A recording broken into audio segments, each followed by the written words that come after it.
brinquedos do Maurício de Souza, mas fala um pouquinho da sinopse até, pra gente poder saber. Eu já vi alguns previews ali, e eu sei que tem uma coisa a ver com um floquinho, né?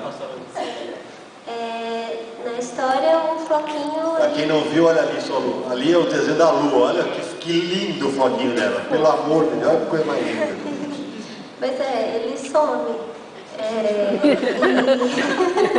Mas pode fazer some, né? Ele some. E aí a turma, os quatro, claro, eles vão atrás do floquinho.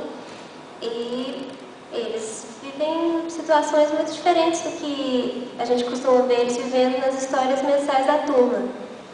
Eles vivem aventuras em lugares que eles não vão normalmente, encontram pessoas que eles não encontram normalmente.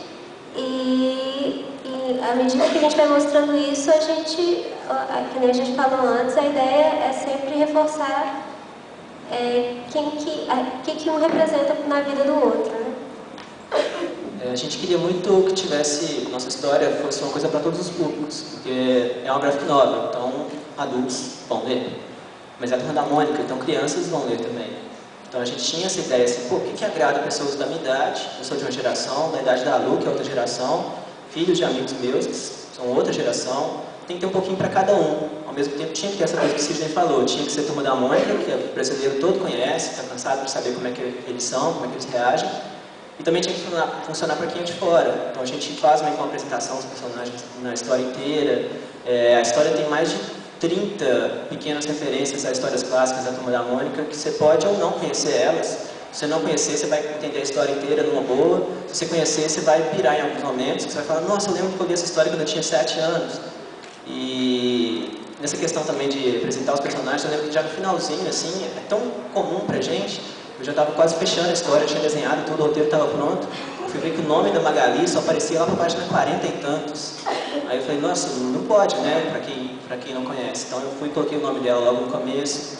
E a gente queria, eu particularmente, tive minha infância nos anos 80. Li muita Turma da Mônica nos anos 80. Então eu queria que a nossa história tivesse muita cara de filme dos anos 80.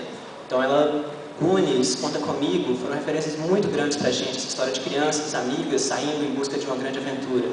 Era uma coisa que eu não fiz na minha infância, mas era a infância que eu queria ter. Então eu transpus isso para os personagens, junto com a Lu.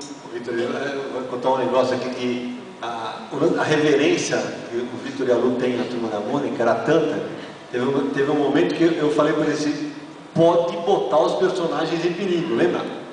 Acelera, mete mais perigo aqui. Eles, pode? Ele manda a ripa. Eles fizeram, quando vocês lerem, vocês vão entender a cena perto do final. As instruções do Sidney como editor foram logo no começo. Ele pediu esse flashback da Lu que eu falei. E no mais ele deu muita liberdade pra gente. E ele nem era nem um editor, ele era mais um fã. A gente mandava o roteiro pra ele, não, bota o pau pra quebrar. Você tem que correr mais perigo, tem que ter mais aventura. Não, agora quebra a perna de primeiro. Não, mentira. Não tinha tanto. Mas o que ele queria era, você via que era muito aquela empolgação de fã mesmo que a gente tinha. Então ele foi soltando e a gente foi fazendo.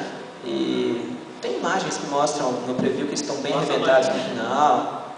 Eles estão sangrando e tal. Então a gente está devolvendo isso para o Maurício inteiros, porém band-aid na cabeça do Cascão, nada que, né? Mas é legal que eles mantiveram, por exemplo, as cores, várias cores dos personagens que são conhecidos, o amarelo da Magali, o vermelho da Mônica, mas mudaram também um pouco o visual, né? Então vocês também tiveram esse tipo de liberdade, né? E tem um negócio legal porque a Mônica deles é gordita mesmo, ela tem uma pernoca dela e a da Magali é perna fina mesmo. No visual a gente quis trabalhar essas características, né? O Cebolinha a gente via ele mais como um menino, quase como se fosse um menino de apartamento, assim. Aquele menino cheio de ideias, está sempre planejando alguma coisa. Já o Cascão ele é mais malandrão, ele tem aquela malandragem nas ruas e tudo. A gente desde o desenho já queria mostrar isso. E a questão das cores é uma coisa que a gente trabalhou muito na história, que a história se passa em momentos diferentes, vai mostrando umas vezes de manhã, de tarde, de noite. E a gente queria muito trabalhar isso nas cores deles. Então as cenas de noite têm um colorido completamente diferente, essa cena já está entardecendo, você já vê que as cores estão ficando... Por isso que eu estou curiosíssimo quando a Cris lê, porque é a cor ela entende. Isso. Segura aí. A Cris